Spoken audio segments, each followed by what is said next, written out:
नमस्कार मित्रों, स्वागत है आपका हमारे चैनल पर। मित्रों, आज हम आपको कार्तिक मास के कृष्ण पक्ष में आने वाली एकादशी की कथा सुनाने जा रहे हैं। यह बहुत ही खास एकादशी है क्योंकि कार्तिक मास में आने वाली दोनों ही एकादशी भगवान को प्रिय है। रमा एकादशी दीपावली से पहले मनाई जाएगी। इस दिन व्रत रखने से भक्तों पर भगवान विष्णु और मां लक्ष्मी की कृपा बनी रहती है। एकादशी व्रत बहुत ही खास होता है। भगवान विष्णु को यह व्रत बहुत पसंद है। एकादशी व्रत शुक्ल पक्ष और कृष्ण पक्ष हर माह के दोनों पक्षों में आती है। एकादशी तिथि को भगवान विष्णु को समर्पित कर व्रत रखा जाता है। रमा एकादशी के व्रत को रखने से भक्तों पर भगवान विष्णु और मां लक्ष्मी की कृपा बनी रहती है। पूरे दिन व्रत कर शाम को कथा पढ़ी जाती है और यह कथा हम आपके लिए प्रस्तुत करने जा रहे हैं। एक पौराणिक कथा के अनुसार एक नगर में मुचकंद नाम के एक प्रतापी राजा रहते थे। उनकी एक बेटी थी जिसका नाम चंद्रभागा था। राजा ने अपनी बेटी का विवाह राजा चंद्रसेन के बेटे शोभन के साथ कर दिया था।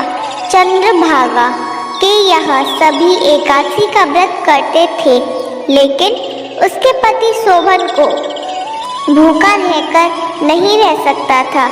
उसे दोनों समय खाना खाने की जरूरत थी। शोभन एक बार कार्तिक मास के महीने में अपनी पत्नी के साथ ससुराल आया, तभी रमा एकादशी व्रत पड़ा।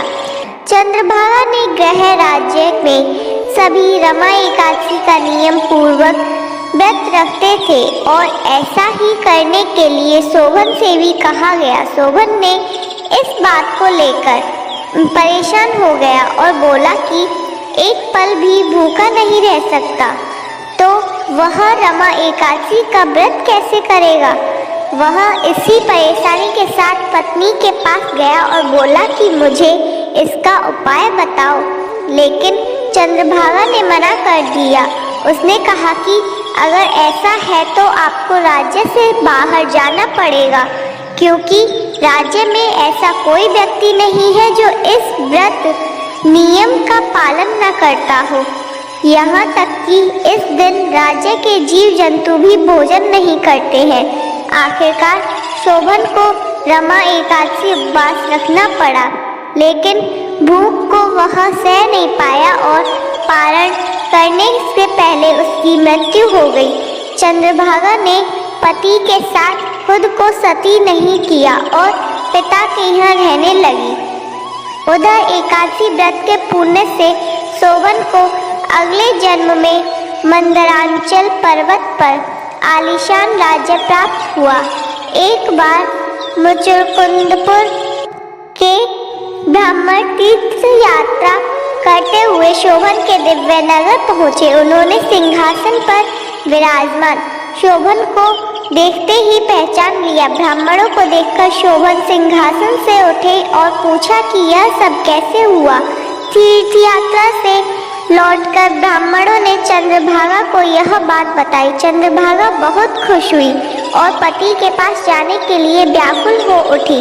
वह बाम ऋषि के आश्रम पहुंची। चंद्रभागा मंदरांचल पर्वत के पति शोभन के पास पहुंची। अपने एकादशी व्रतों के पुण्य का फल शोभन को देते हुए उसके सिंहासन व राज्य को चिरकाल के लिए स्थिर कर दिया। तभी से मान्यता है कि जो व्यक्ति इस व्रत को रखता है वह ब्रह्म हत्या जैसे पाप से मुक्त हो जाता है और उसकी सभी मनोकामनाएं पूरी होती हैं। माना जाता है कि इस कथा को सच्चे दिल से सुनने से भी भगवान विष्णु और मां लक्ष्मी की कृपा उस पर सदा सदा बनी रहती है। तो मित्रों, आपको यह कहानी कैसी लगी हमें कमेंट बॉक्स में ज़रूर बताएं और वीडियो अच्छी लगी हो तो दिल से एक लाइक अवश्य करें।